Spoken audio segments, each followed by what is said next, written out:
samudra keikhlasan, air mata hamba di balik sepeda yang menguatkan jiwa. Bismillahirrahmanirrahim. Assalamualaikum warahmatullahi wabarakatuh. Alhamdulillahillazi za'ala huba dunya rasa quli khoti'ah wa za'alal qona'ah kanzun la yafna. Asyhadu an la ilaha illallah wahdahu la syarikalah wa asyhadu anna Muhammadan abduhu wa rasuluh. Sallallahu ala Sayyidina Muhammadin wa ala alihi wa sahbihi azma'in amma badu. Saudara-saudaraku sekalian, para pencari hikmah yang dirahmati Allah, dengan segala kerendahan hati, izinkan kami menyampaikan narasi ini tanpa maksud untuk menggurui atau menghakimi, melainkan semata-mata sebagai cermin perenungan bersama yang kami harap dapat menguatkan jiwa-jiwa yang sedang berjuang dalam kesederhanaan.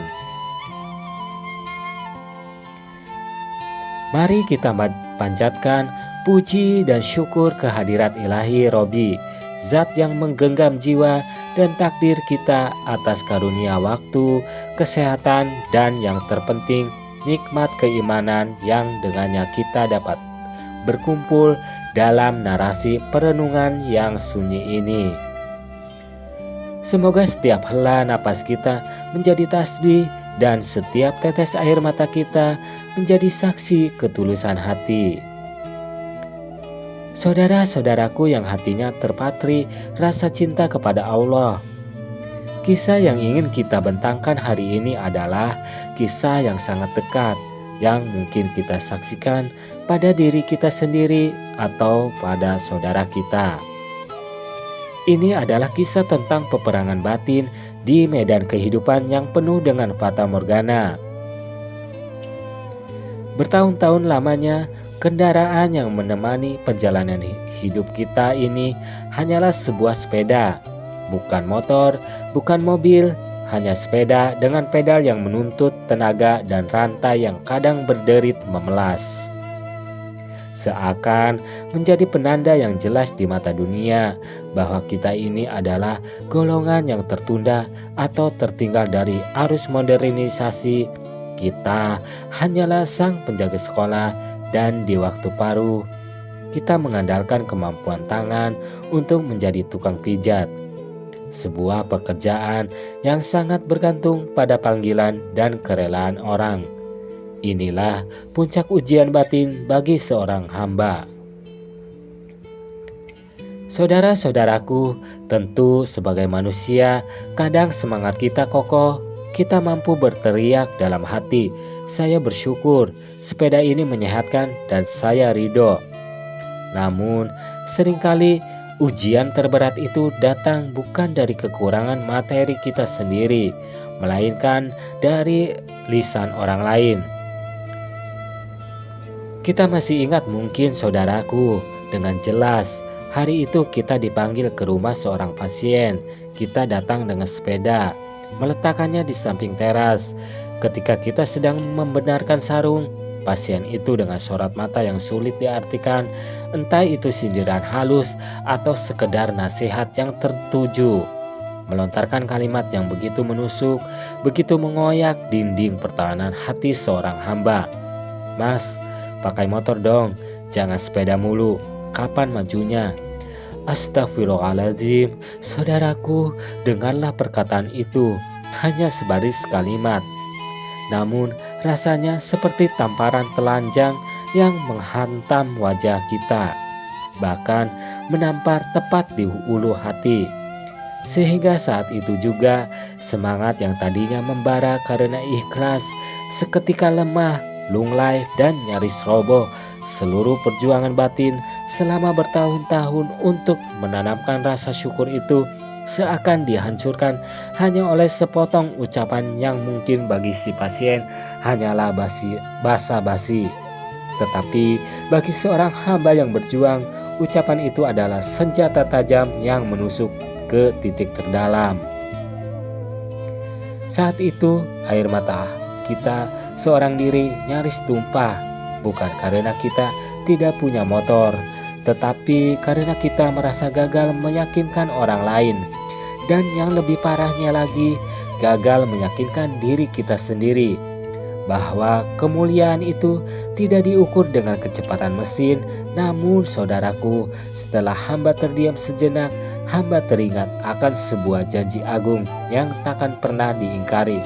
Allah Subhanahu wa Ta'ala telah berfirman dalam surat Ibrahim ayat 7 yang berbunyi, "Dan ingatlah juga tatkala Tuhanmu memaklumkan, sesungguhnya jika kamu bersyukur, pasti kami akan menambah nikmat kepadamu.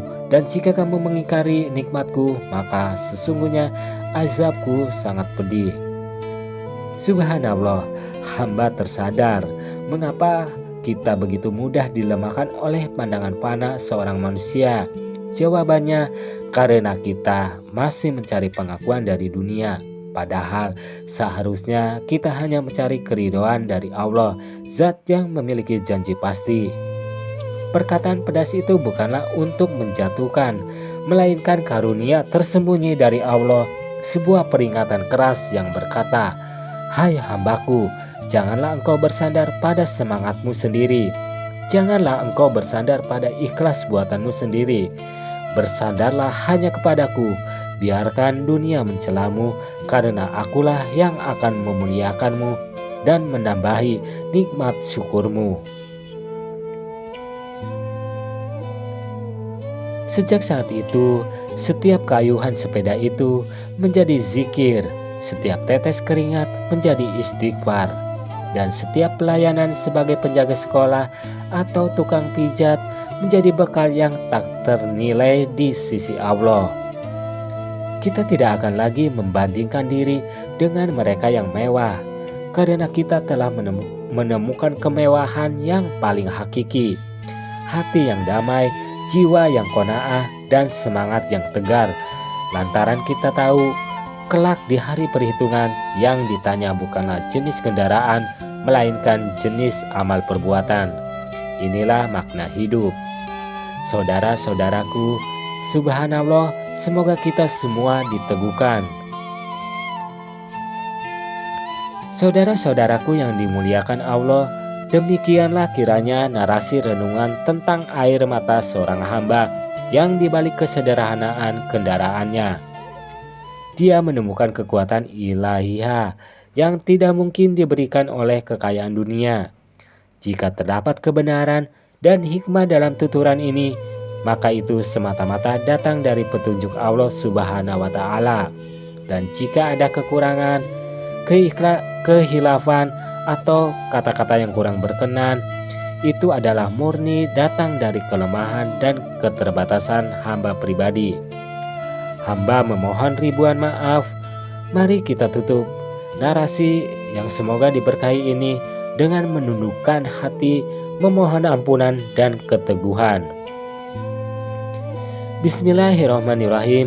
Allahumma sholli ala Sayyidina Muhammad wa ala ali Sayyidina Muhammad. Rabbana la tuzigh qulubana ba'da idh hadaitana wa hab lana min ladunka rahmatan innaka antal wahhab. Ya Allah, ya Tuhan kami, Zat yang maha penguat hati, kami memohon kepadamu hati yang tawadu di hadapan sesama dan jiwa yang istiqomah di hadapan cobaan.